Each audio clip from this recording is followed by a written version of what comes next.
In the icy winter of 1970, a chilling discovery was made in Norway's Isdalen Valley, also known as Death Valley. A hiker stumbled upon the charred remains of a woman hidden among the rocks.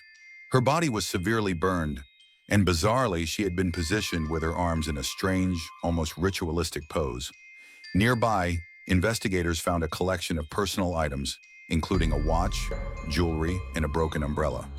But what stood out the most was that every single label on her clothing had been meticulously removed, and any identifying marks on the items had been deliberately erased.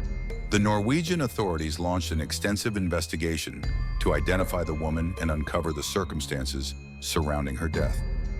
An autopsy revealed that the woman had died from a combination of burns and carbon monoxide poisoning.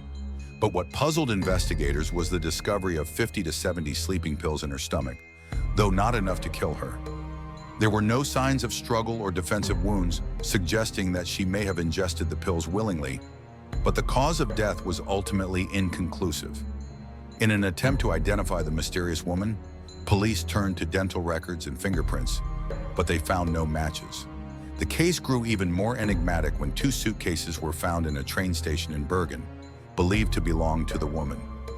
The suitcases contained a variety of wigs, cosmetics, and clothing, all with the labels removed, along with prescription glasses, some cash, and a notepad with cryptic codes. The codes, when deciphered, turned out to be a record of the cities and dates where the woman had traveled. Further investigation revealed that the woman had used at least 8 different aliases during her travels, including names such as Vera Jarl and Claudia Tielt. Each alias was tied to a fake identity, complete with forged passports. She had stayed in various hotels across Europe, often asking for room changes and showing signs of paranoia, such as keeping her window slightly open to prevent intruders from using poison gas. Despite these leads, every attempt to trace the origins of her forged documents or her true identity ended in a dead end. No missing persons report matched her description, and no one came forward to claim her. As the investigation dragged on, a plethora of theories emerged to explain the identity and death of the Isdal woman. One of the most prevalent theories is that she was a spy. The Cold War was at its height, and Norway, being a NATO member and strategically located near the Soviet Union, was a hotbed of espionage activity. The woman's use of multiple aliases, her possession of wigs, and her apparent ability to travel extensively without detection all pointed to the possibility that she was involved in intelligence work. Some believe she may have been a double agent, possibly working for both Western and Eastern intelligence agencies. Others suggest she was involved in smuggling operations or in a clandestine government project, and that her death was the result of a mission gone wrong, or perhaps even an assassination. There is also a theory that the woman may have been connected to illegal arms trafficking.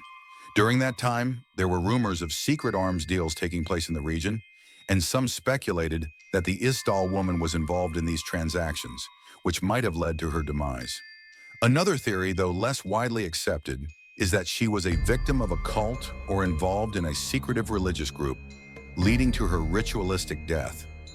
The unusual position of her body and the removal of labels from her clothing could suggest a symbolic or ceremonial motive behind her death. As the months turned into years, the investigation lost momentum. In 1971, the police officially closed the case, declaring that the woman's death was likely a suicide. However, this explanation did little to quell the numerous unanswered questions. Why would a woman meticulously hide her identity only to take her own life in such a remote and gruesome manner? And if it wasn't suicide, who was responsible for her death? And why had they gone to such lengths to erase her identity? In the decades that followed, the case of the Isdal woman became one of Norway's most enduring mysteries. Occasional new leads would emerge, such as witness reports of strange men seen with the woman before her death, or the discovery of similar unsolved cases in other parts of Europe. But none provided the breakthrough needed to solve the mystery. The case was reopened several times over the years, most notably in 2016, when new forensic techniques were used to analyze the woman's remains. Isotope analysis suggested that she may have come from a region near the border between Germany and France, but this only added to the mystery as no new leads emerged from this information. The identity of the Isdal woman, her purpose in Norway, and the circumstances of her death remain a mystery.